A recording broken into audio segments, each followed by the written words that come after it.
What is going on, you guys? This is the Cubone here. I am wearing teal and black like a Duval cat because I'm here to talk about the Jacksonville Jaguars. And, of course, I am now joined by my new co-host, Treecko. Still working on it, buddy. Be patient. In this video, we're going to be discussing the Week 1 contest between the Jacksonville Jaguars and the Indianapolis Colts, which the Jaguars won by a score of 31-21. It was kind of a sloppy game at times, but it had its, exciting moments, as all games do. So as you can see on my big whiteboard behind me, I have a couple different players that I want to discuss from this game, as well as a couple takeaways that I had from the game, as well as discuss how I thought the other teams in the AFC South performed. So let's start off with Trevor Lawrence. He threw for 24 completions on 32 attempts for 241 yards. He had 2 touchdowns, one to Calvin Ridley, one to Zay Jones. He did, however, I don't have this written on here, but he did have an interception that he threw, went right through Tank Bigsby's hand, and the Colts player just happened to be right there. And then he did fumble the football. I'll discuss more about that fumble when I get to DeForest Buckner later on. But overall, I thought Trevor looked pretty good. Were there a couple throws that made me kind of like scratch my head a little bit? Yeah, there kind of were. One in particular, there was a pass that he threw to Christian Kirk that was behind the receiver and almost got intercepted by the Colts defender. He bobbled it up and down for a little while. It didn't end up it did end up as a incompleted pass, but that was a bullet that Jacksonville clearly dodged. But overall, I would say he had a solid performance. Nothing too spectacular, but definitely starting the season strong, in my opinion. Speaking of starting the season off strong, Calvin Ridley, what a game he had. 8 catches for 101 yards and a touchdown. I didn't see any rust on him, that's for sure. He looked sharp in this game. I do want to point out, though, 7 of those 8 catches came in the first half of the game. So give credit to the Indianapolis Colts defense for basically making sure Calvin Ridley didn't continue said production in the second half. But, the 8 catches for 101 yards, that's what happens when you have a true number one on your offense at the receiver position. It gives more flexibility of what you can do, gives sort of an ease, security blanket, if you will, to Trevor Lawrence on third downs. So be very interested to see if that level of play for Calvin Ridley continues on, because we did see Evan Ingram come away with 5 catches for about 50 yards. We saw Zay Jones come away with 5 catches and 50 or so yards. And Zay Jones had a beautiful touchdown reception. Oh, it was beautiful. Right in the right corner of the end zone. Christian Kirk didn't have a big day today. I think he only had 1 catch for 9 yards.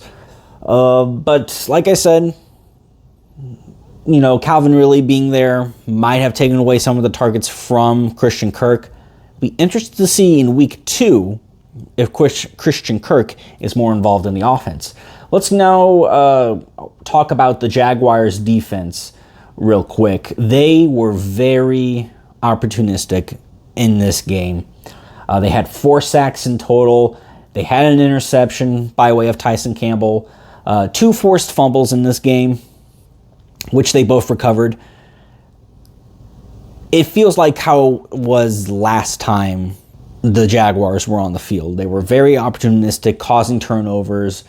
It's very nice, though, to see them getting those sacks in this game, because I was concerned that going into this game, they were going to struggle at getting to the quarterback, especially someone like Anthony Richardson, who is very athletic and can escape pressure fairly easily. But give Jacksonville some credit. They did a very good job at getting pressure on Anthony Richardson, but not letting his legs be a problem for them for the entirety of the game.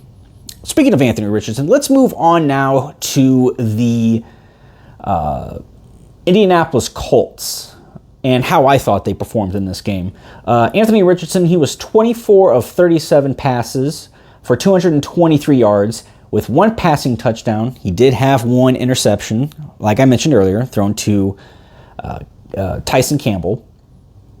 But he also had 10 rushes for 40 yards and one rushing touchdown.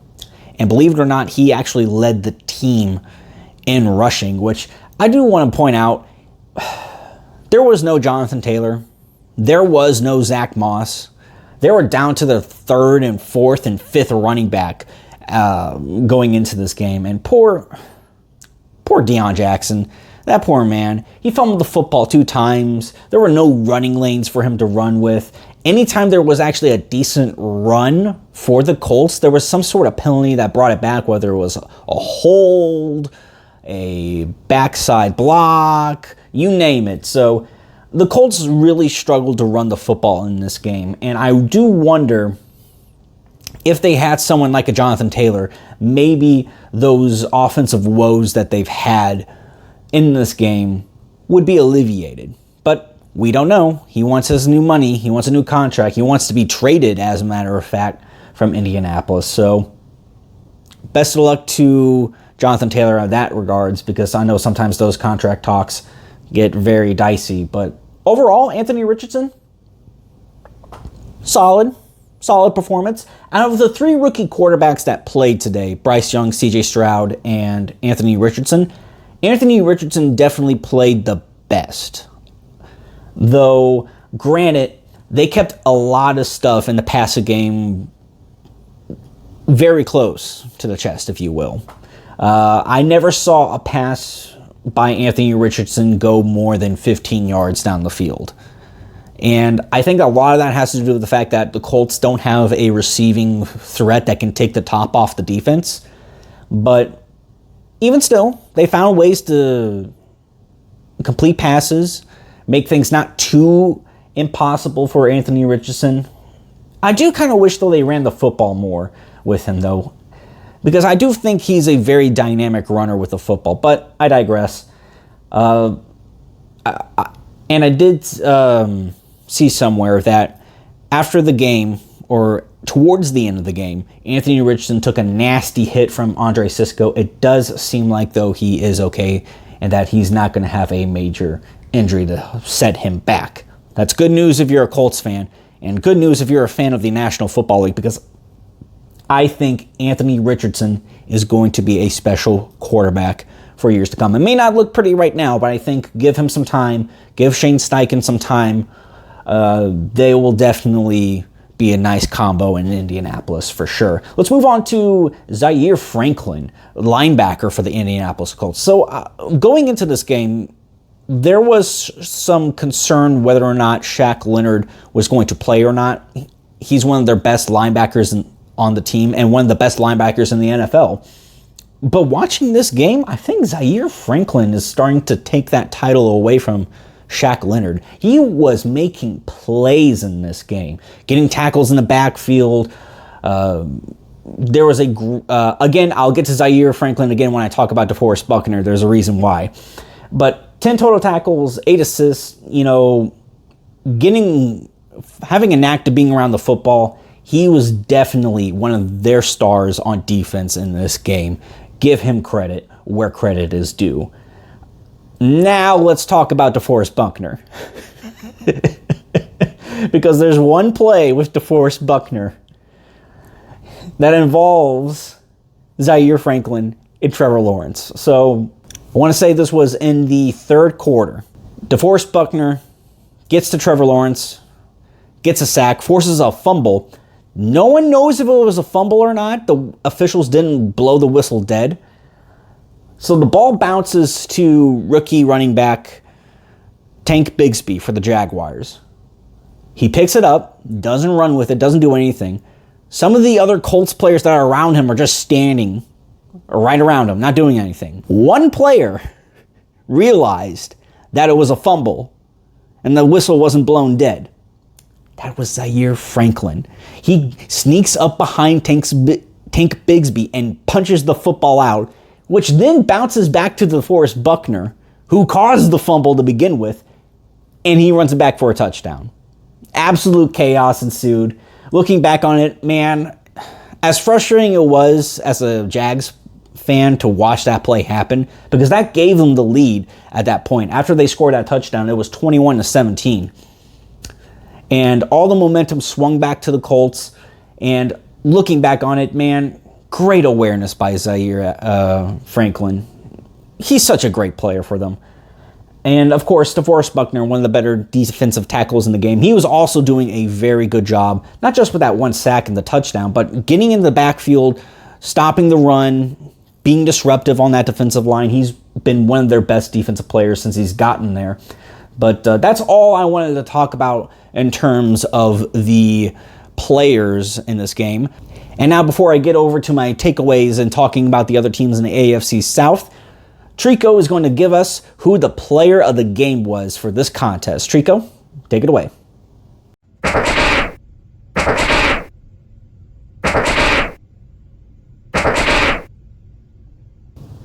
And deservingly so. Josh Allen had his best performance as a Jaguar, in my opinion. Coming from someone who's not the biggest fan of Josh Allen, seeing him get credit for all 3 of those sacks is really great for him, because he's going into, this is his final year in Jacksonville as of right now until he signs a contract extension. And if he wants a big contract with either Jacksonville or some other team, he's got to play his best football. Really happy to see that he got those 3 sacks. And he was also very disruptive just in general. In the backfield, I think he had like 8 solo tackles or something like that. And he was really, really on his game today. Really happy for Josh Allen. Now let's go on to the 3, or excuse me, not 3. I only have 2. The 2 takeaways that I have from this game. They're really that I have my questions about, or high hopes about, etc., etc. First things first, the offensive line depth. We saw Brandon Sheriff go down with an injury in this game. And he tried to come back. I think he came back for like 1 play, and then he had to be taken out once again. And with all the other injuries on the offensive line, you know, Cooper Hodges, I'm pretty sure, is still injured. I believe Blake Hance was injured for a little while. Tyler Shatley missed some time. Ben Barch had missed some time. Those guys eventually came back, but Cam Robinson, the starting left tackle, I use that, starting left tackle, but he is someone that is currently suspended. He won't be able to come back until week 5 against the Buffalo Bills. So with that injury to Brandon Sheriff, it really makes, brings up the question, like, how good is the depth on this offensive line at this point? And I also want to bring up Anton Harrison, the rookie right tackle, our first-round pick from this last year's draft. Didn't play the greatest, in my opinion. His strength really is more in the passing game than it is the run game, but there were times where I'm thinking to myself, like, damn, Anton, you got to do better than that. So I do have some questions about the offensive line depth. We'll see how it plays out next week when they go up against the Kansas City Chiefs. And I also want to bring up the fact that in this game, the offensive coordinator for the Jacksonville Jaguars, Press Taylor, took over play calling duties from Doug Peterson in this game. And, they did score 4 touchdowns, but there were some questionable play calls, in my opinion, from Press Taylor. Whether it was the quarterback sneak on a 3rd and 2 or 3rd and 3, whatever it was. I understand Trevor Lawrence is like 6'6", but regardless, he was still short of a first down at that point. And then you had like some of the end arounds they were trying to do with Jamal Agnew, the little gadget plays that they had for him. Both of them went for negative yards. I'm glad that after those 2 attempts, they actually stopped doing it, though. They didn't try to keep forcing this Jamal Agnew special package down their throat like Kansas City did against the Detroit Lions on the last Thursday night. So I will give Press Taylor credit for that he's eventually stopped doing that. But even still, those are some questionable decisions. And then like running it 3 straight times when, in my opinion, the Colts secondary is not very good, and you can easily probably have taken advantage of the fact that they don't have a really good secondary. But I don't know. It really, I don't want to kill him per se. Like, I don't want to like just keep bashing Press Taylor, because again, you know, they scored 4 touchdowns on offense, and they did eventually, you know, find a rhythm in the later half of the game, but you could tell it probably was his first time calling plays at the NFL level. That is a good question, Treecko. Should Doug Peterson regain the control of the play calling duty? I think it's too soon to actually do that, in my opinion. I would say after week 5, we probably will get a good idea of whether or not Doug Peterson should take over the play calling duties. For now, it's Press Taylor's gig. I mean, he is the offensive coordinator. I do think he's a good...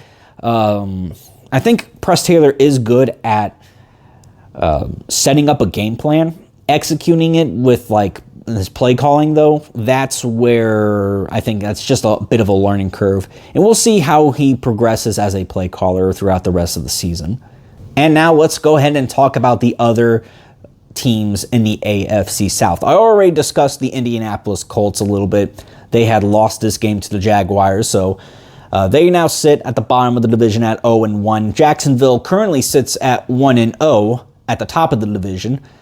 Houston went over to Baltimore to play the Ravens, and poor Baltimore.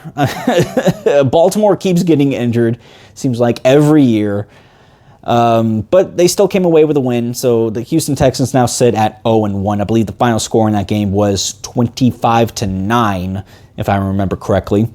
And then Tennessee went down to New Orleans to face off against the New Orleans Saints. Ryan Tannehill threw 3 interceptions. I don't know, man. Tennessee looks bad. It's frustrating, really, because I think Mike Vrabel is a good head coach, but it feels like he's being set up for failure this season. Regardless, they lost. They're now 0-1. They will be hosting the Los Angeles Chargers next week. That is their home opener. So maybe being back at Tennessee, maybe they can notch their first win. Meanwhile, Houston and Indianapolis will face off against each other in week 2 over in Houston. So one of those 2 teams should come away with the win, unless, you know, they tie like they did last year. And then, of course, Jacksonville will be facing off in their home opener against Kansas City. Well, that's all for today's video, folks. I thank you all for joining us. Don't forget to leave a like, comment, and subscribe, and we'll see you guys next time.